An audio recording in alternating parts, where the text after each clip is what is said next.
On today's show, Grace Jean is here. We're going to talk about the KCP question and whether or not the Nuggets should re-sign him and just embrace their fate as a second apron team. We're going to talk about that. Plus, if they don't keep KCP, what does that mean for them? What should they do instead? And we'll get a look at some of Grace's favorite prospects in this draft ahead of tomorrow's big NBA draft. All that and more today on Locked On Nuggets.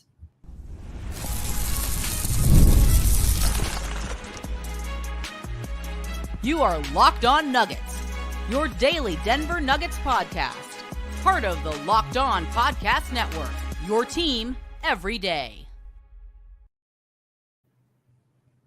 Welcome to Locked On Nuggets, your daily Denver Nuggets podcast, part of the Locked On Podcast Network, your team every day. Thanks for joining us and making us part of your day. Appreciate you guys being with us Monday through Friday for all of our great shows as we continue through the offseason. The NBA draft is tomorrow. We'll have you covered on that. We will have Swipa, who's going to be at one of the interview stations for Locked On NBA. They'll talk to him instantly after the pick, and that'll be posted to our YouTube channel, which you can check out right now at youtube.com/LockedOnNuggets and be able to get a sense of all of our great stuff. You should like and subscribe, smash the like button for me. And you can join our live shows where you can join folks like 5ish, who's hanging out with us in the comments today, as well as today's guest, because this is how I first got to know her. Her name is Grace Jean. She's from the What's in a Game NBA podcast. You can find that on Twitter I'm still going to call it Twitter. I'm not going to stop doing that. I'm just not at What's in a Game NBA. They've got their own YouTube channel as well. If you want to catch that great podcast on YouTube as well, at What's in a Game NBA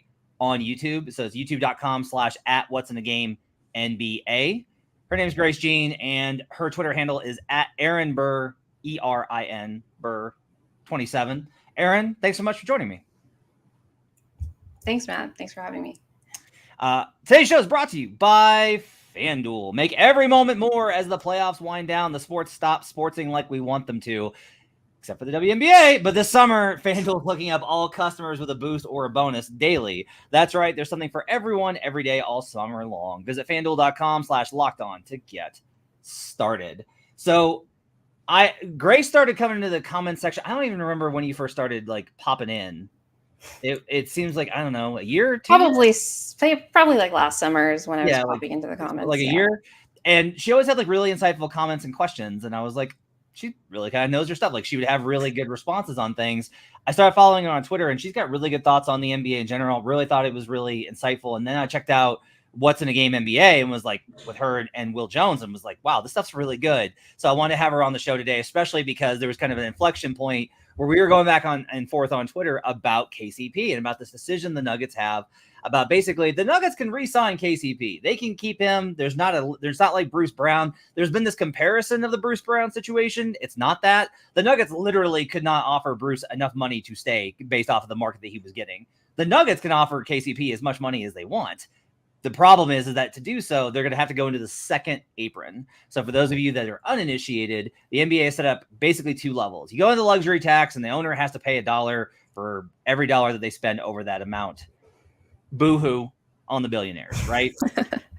The second apron, though, was basically, it's effectively the Ballmer apron. It's Steve Ballmer has shown that he's willing to pay. He's just I don't care. Fine. They put a double apron where it's oh, this is $2. If you're in the repeater. And Steve Ballmer was cool, don't care, want to win a championship. I have billions, do not care. And so they put this new level in. And what the new level is, it has all these restrictions. You can't aggregate salary. You can't trade draft picks more than X number of years after. There's all these restrictions on what you can and can't do. Can't sign minimum players on buyouts. That's a huge problem. All of these type of restrictions. And so the question is, do the Nuggets keep together what we thought going into last season, what we felt for most of last season was the best starting five in the NBA together, or do they break it up to make sure that they've got more flexibility going forward? So Grace, let's start right here. You believe that they should just go ahead and pay the man. What's your argument for keeping KCP? So it actually starts with your last point, which is wanting to keep flexibility moving forward.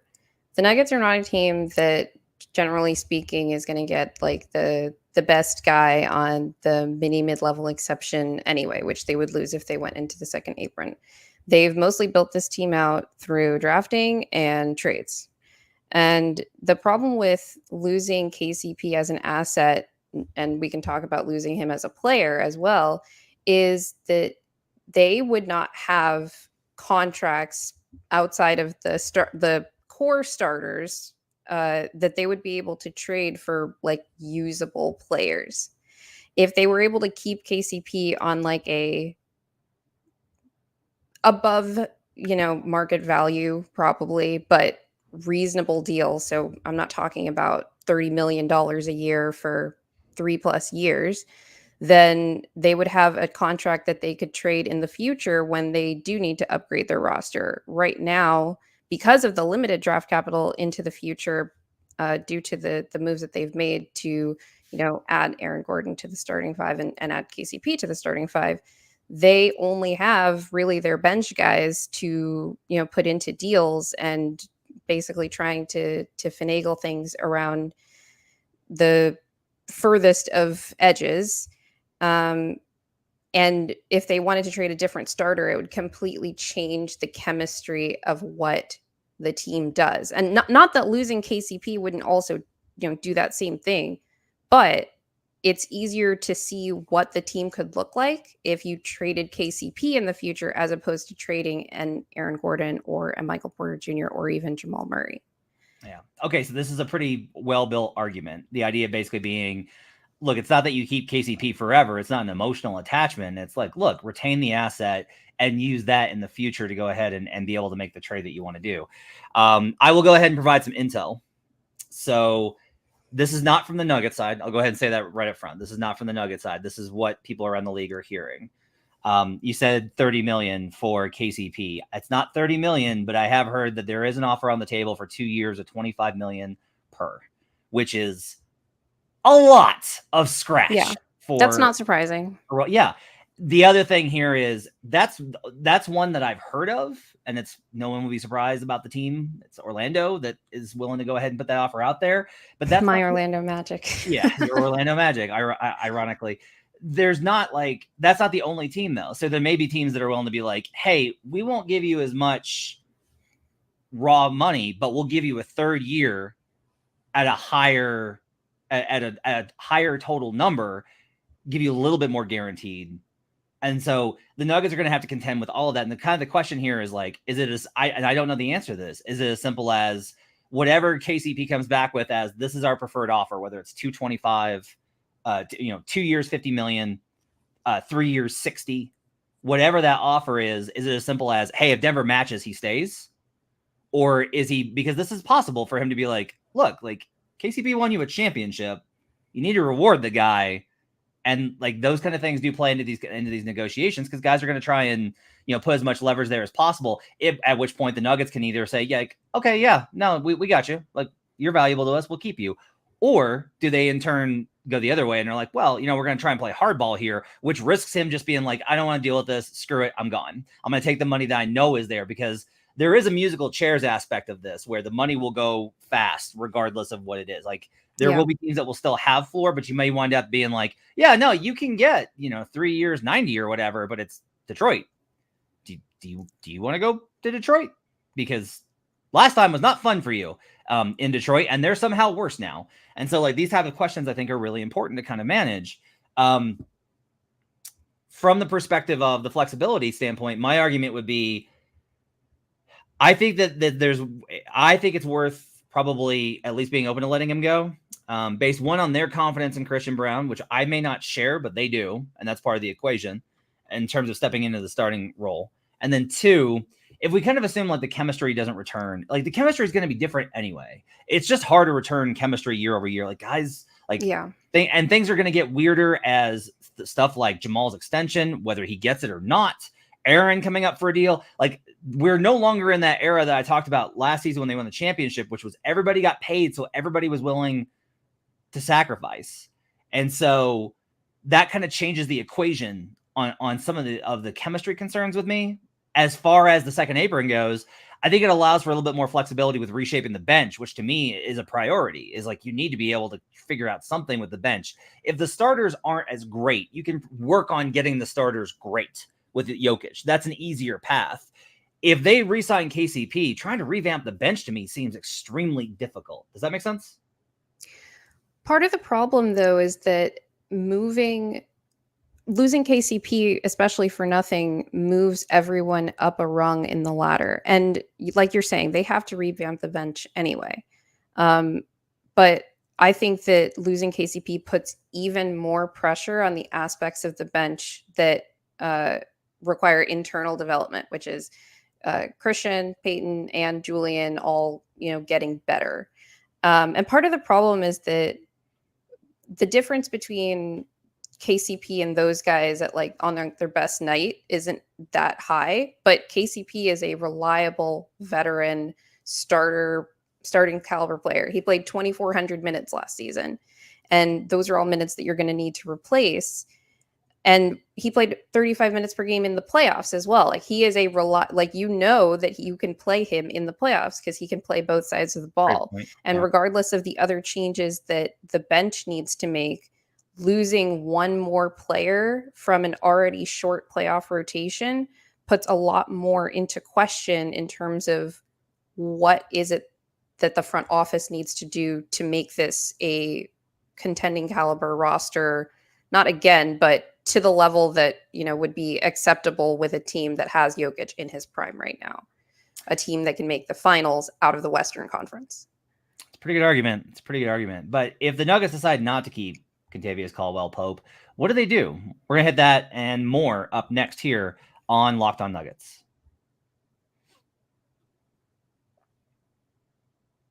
I love sports. I love them so much I never want them to stop. But the playoffs have winded down. NHL is even over. We get fewer sports to bet on, though I will say I'm on Lynx +6 tonight in the Commissioner's Cup in the WNBA, as well as I'm on the over. This number went from 160 to 164, so it's taken a lot of steam on the over. Now, Jim Turvey, who I work with at Action Network, is a really sharp bettor, loves the under in this spot because of the Lynx's defense and the kind of grinded out nature. I just think the Liberty are going to be able to score here, but I actually think that the Lynx have some advantages too. So I like the over in this spot, and I do like the Lynx here. I can't figure out why the Lynx are 6-point dogs in this spot on neutral. This summer, FanDuel is hooking up all customers with a boost or a bonus daily. That's right. There's something for everyone every day, all summer long. Just head on over to FanDuel.com/lockedon and start making the most out of your summer. FanDuel, official sports betting partner of Major League Baseball. We'll be right back on Locked On Nuggets. Back here on Locked On Nuggets. Thanks for joining us and making this part of your day. I appreciate you guys being with us here on a Tuesday. Chatting with Grace Jean. You can find her in the What's in a Game pod with Will Jones, who's also hanging out with us in the comment section. Appreciate Will popping on over. Hi, we gotta Will. get you on the show as well, Will. We got to get Will on the show. All right, so let's talk about this. So you made the case for keeping KCP, and I don't have I'll say this. I don't have Nuggets intel on what they're planning to do. I've asked about it, and they've been evasive, which I'm not necessarily surprised by because they know I'll blabbermouth about it. But also I will say that I do think that there's confidence in Christian's ability to be able to take over the starting 2-guard spot. I'll say this. They don't feel like, oh, it's no brainer. We're screwed if we don't have him. Right. And I think that's reasonable because I think a large part of the Nuggets ethos is if we have Nikola Jokic, we're probably going to be pretty good. Hard to argue on that.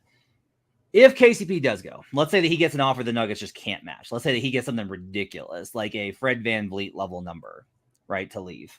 If he gets that and they just cannot justify it because it would take more to be able to, that makes it harder to trade him, right, in your scenario of even if he takes a big number, right? If it's a huge number for an aging role player, that gets hard to trade down the line. But let's say that he go ahead and they make the decision that they want to get in the second apron for more flexibility. What would you like to see them do if they don't retain KCP? I think I agree with at least what the team is projecting would be their plan if they lose KCP. Move Christian to that starting 2-guard role. Don't focus your sort of off-season investment in trying to replace that exact spot. We have a lot of wings on this roster. That's not where I would like the focus to be this summer. But to fill the holes on the roster that they would have had to address anyway. That's backup ball handler and backup big. Now, I know Goga Bitadze is a name that's been floating around as a possible backup big option on a minimum option. I just saw the news today that Daniel Tice is getting some interest from some teams overseas as well. And He's another backup center option that I think would be worthwhile to at least pursue on a potential minimum deal, just so that the bench has a more veteran like anchor. Sorry, both at the point guard and the center spot. I've been on this whole kick for the last year that like I don't really believe in positionless basketball unless you're literally the Oklahoma City Thunder, because the functions that a good or at least a solid center and a solid point guard can provide for you are so myriad that they make the jobs of everyone else on the court easier. Things like screening, rolling, providing roll gravity makes it easier for other players to operate in isolation. I think that's actually a problem that the Thunder had. We can talk about that another day. But if we had a more reliable 5-man, I do think that the bench could operate in ways that were more coherent. We saw, even with the DeAndre Jordan at this stage in his career, when you have a pick and roll ball handler and a rolling big, you can have everyone else play off of those things. Part of the problem with those, a big part of the problem with the bench minutes anyway, is that they are all bench minutes or all bench plus Jamal minutes. And there need to be more staggers with the starters anyway. But that's also a reason that the backup ball handler situation needs to be addressed, not by signing another small guard. And I know that the Nuggets have some faith in Jalen Pickett to potentially take on that role, depending on how, if Reggie's still with the team, how Malone decides to use Reggie. But I also think that for the purposes of playoff versatility, having someone like a DeLon Wright, or even a Chris Dunn, who has some questions offensively with the shooting, but he can provide things like rim pressure while also being able to play on the defensive side, means that either of those two options, potential minimum guys as well, or if they're the offer could be sweetened if we are under the second apron and we have access to some of the mid-level money as well. I know that Goga in particular and Chris Dunn have both been tied to a list of teams that did not include the Denver Nuggets as possibly pursuing them this summer. So I have no idea who they are actually thinking about pursuing on the minimum market. I actually wouldn't mind having Justin Holiday back as well. Especially if KCP leaves, just so that we have that sort of spot starter and a guy who, frankly, we knew that he could play at least some spot minutes in the playoffs as well. I think that the bench needs to have more veterans, frankly, even if the Nuggets end up using their draft picks this tomorrow and the next day, because we don't have enough players who look like they feel comfortable when they have the ball in their hands. And I think that it would help our young players continue to develop if they had other guys on the floor who looked like they knew what they were doing and could act more decisively.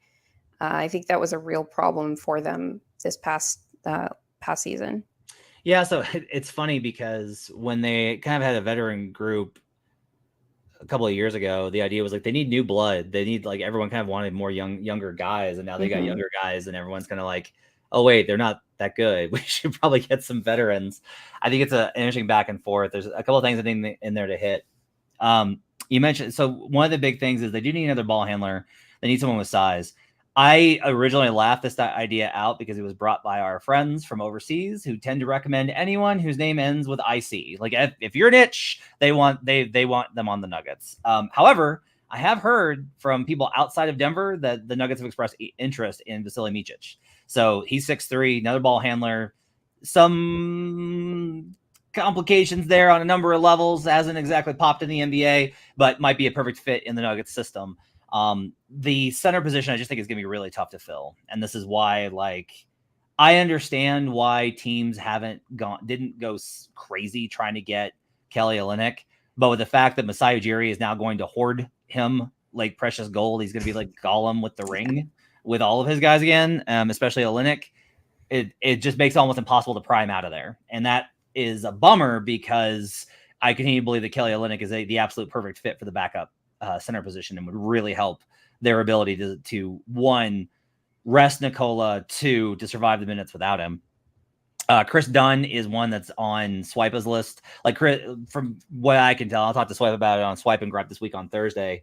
Chris Dunn and Io Desumnu, who I don't think that their Bulls are going to trade Io, but those are the two guys that he's kind of really singled out as being the key kind of members there. I do kind of just believe Reggie. Here's kind of the thought, and Reggie opted into his contract yesterday. Part of the idea with Reggie that I like conceptually is that Reggie's just like a normal guard. Like, he just like is a normal point guard that will, I mean, you saw it, like he could run pick and roll with DJ and it would look okay at times. Not good enough, and they still lost their minutes, but the overall numbers were actually pretty okay. If you could just get normal guys to run the second unit, that to me is like the larger problem. Is like the second unit is this combination of Jokic players and non-Jokic players, but it's really just like a bunch of Jokic players trying to play with a non-Jokic center. And that to me messes everything up. And I don't know what the answer on that is. Like, you talk about taxpayer MLE, if they were to not let KCP go and they could use the TPL MLE. And that looks at like Haywood Highsmith is looking for that a little bit north of, he thinks he can get north of that. I don't know that Highsmith is like the answer. I don't believe probably that. He's just like a nice addition. And that's another defensive wing. Yeah. Like, that's kind of we have so many defensive wings. That's not what we're looking for. Right. Exactly. I will say that like my exception to the no more wings kind of default that I'm at for this off season is if someone like a Kelly Oubre became available, and he's probably going to go back to Philly, and even if he was willing to take a minimum, but someone like him that can provide that additional ball handling just in terms of playoff versatility, that's the kind of wing that I would add. But if that's not available, I want to focus on getting a ball handler who can play next to Jamal, who can play with Nikola, and a real center. And really, I would rather keep KCP and get the center, even if we didn't add additional ball handling, even though I know that that's important for playoff versatility, just because having a real center would help everyone else on the bench so much more, because we don't have guys that can create their own separation. We need someone who can screen. We need someone who can rebound. Yeah, and I think something with KCP too is like, look, KCP had a bad series versus the Wolves because it's a bad matchup for him. KCP was great in every other series, so it's kind of like KCP is probably more valuable than kind of it's perceived to be at least on the guard end. Before we take a break, Ken says talking small moves over marginal players, and the time is now to make major moves to get an actual all-star to play with Jokic in his prime. Nuggets are wasting Jokic years. What a crime. They won a title, Ken. You can't say that they wasted it. They won a title. They were the 2 seed. They're not wasting it.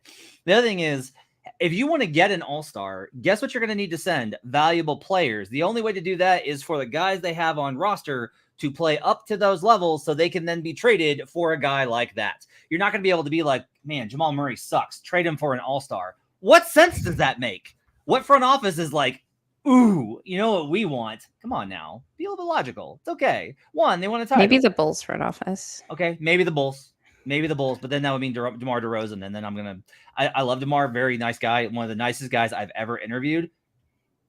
Do not enjoy watching him play basketball at this point in his career. All right, up next, draft is tomorrow. So what are the Nuggets going to do? I'm going to get Grace's predictions on those. Plus, I'll give you an update on what I think about Deron Holmes, who we talked about a lot about yesterday. Spoiler alert, that segment didn't age well. We'll talk about that up next here on Locked On Nuggets.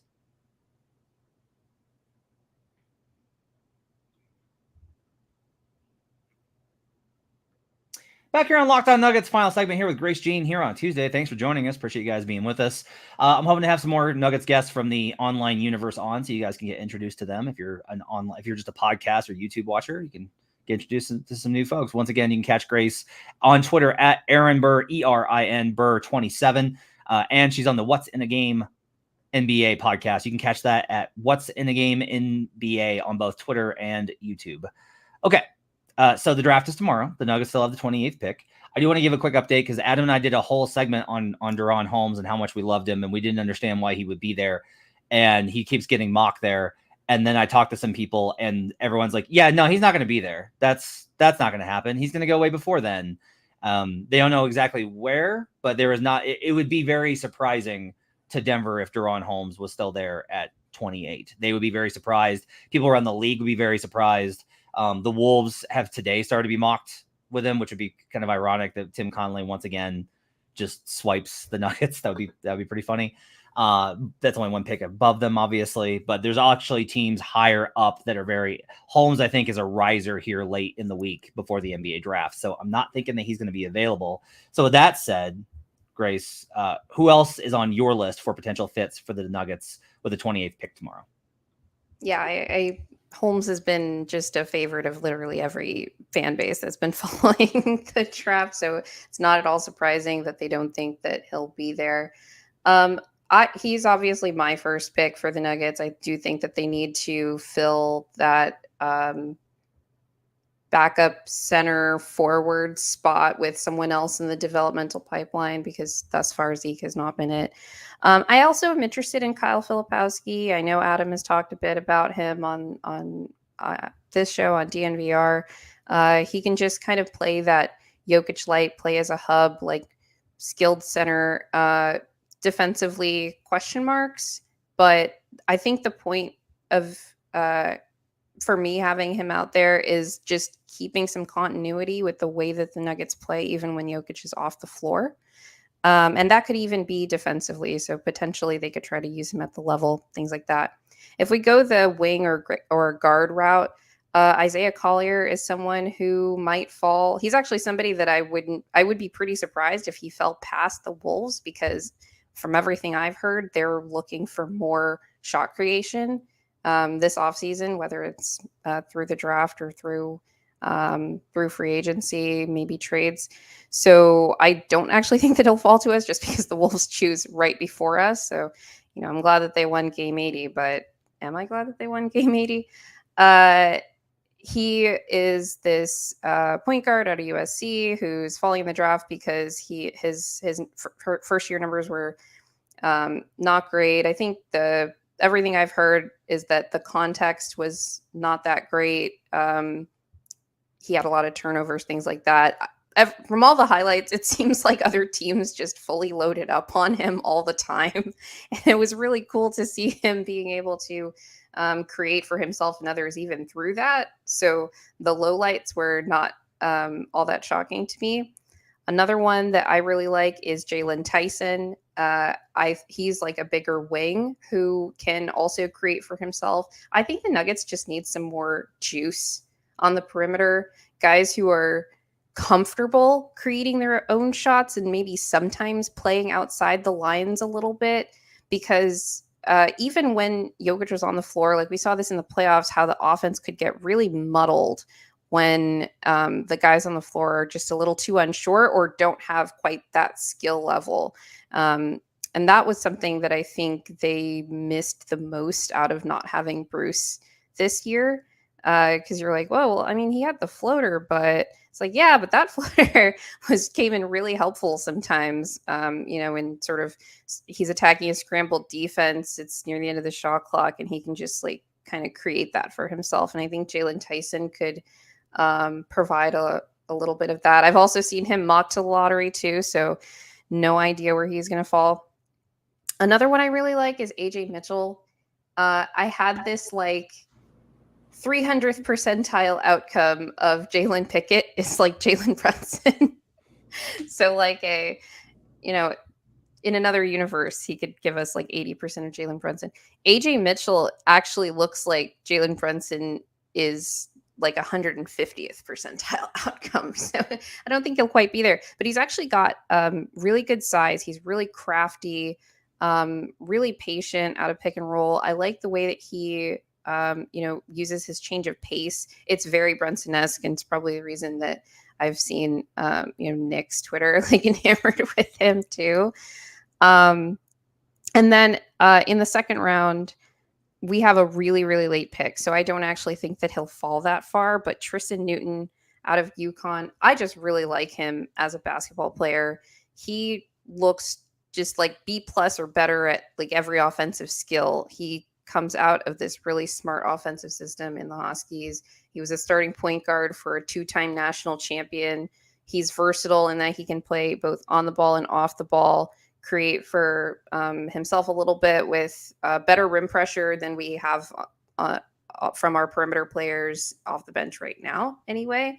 And he just kind of looks like an NBA guy. The defense is good, all of that stuff. So I really like Tristan Newton, and I would definitely want the Nuggets to either, if their top guys in the first round are gone, maybe move back into the second round to get like an earlier pick and get Newton, because I don't think he's going to be there at 56. Yeah, I've heard good things about Newton, and I think he is going to probably go higher than that because he's had some pretty promising things. There's been a number of guys that I think I will say this, there are some jumpers right now, and this kind of happens is the guys that were thought to be 20 through 30, they become a little bit more unstable, and a guy in the second round start to jump up into those kind of ranges. I think one of those is there's some disagreement on a few of these, but I do think it's like interesting to look at guys like Mogbo. Is a guy that's he's really gaining steam. He's like killed the workouts. He's been awesome in pretty much all of them. So he's one that's moving up, I think, pretty substantially. I like Ogudaro. I think that Iguodaro quite a bit. Yeah, Iguodaro. Yeah, so I like him a lot. Like the Ringer has him projected as like shades of Al Horford. That was O'Connor's kind of feel for description of him. He feels like an Adam player, and I tend to want to draft guys that Adam likes because Adam's got a really good sense for these kind of things, especially for guys that play well within the Nuggets system. He's got great feel for the game. So that to me is like a potential option there with the pick. There's also a possibility they just like move back to like that. I will say that if there's not a really good option, I think that some of the guys that are 30 to 40 are about as good as 22 to 30. There's kind of a drop off. There's these cliffs in the drafts, and like 22 to 30 is always kind of a spot that I think you can move back. All right, that's going to do it for today's episode of Locked On Nuggets. We'll be back tomorrow to preview the NBA draft with World's Finest. Me and Adam will do our final kind of look at the draft prospects. We'll talk about whatever the latest news is, if there's trades afoot, etc. You can follow Grace on Twitter at AaronBurr27 and at What's in a Game NBA. Catch her great podcast, What's in a Game with Will Jones. You can catch that on YouTube as well. It's at youtube.com/at What's in a Game. And to Grace for joining me. Appreciate you taking some time. Thanks, Grace. Thank you for having me. I'll see you in the comments, Grace from the comments. Make sure to rate, review, and subscribe. Give us those 5-star reviews. Hit the like button on youtube.com/Locked On Nuggets as well. We'll talk to you guys tomorrow for World's Finest. We'll see you again on Locked On Nuggets.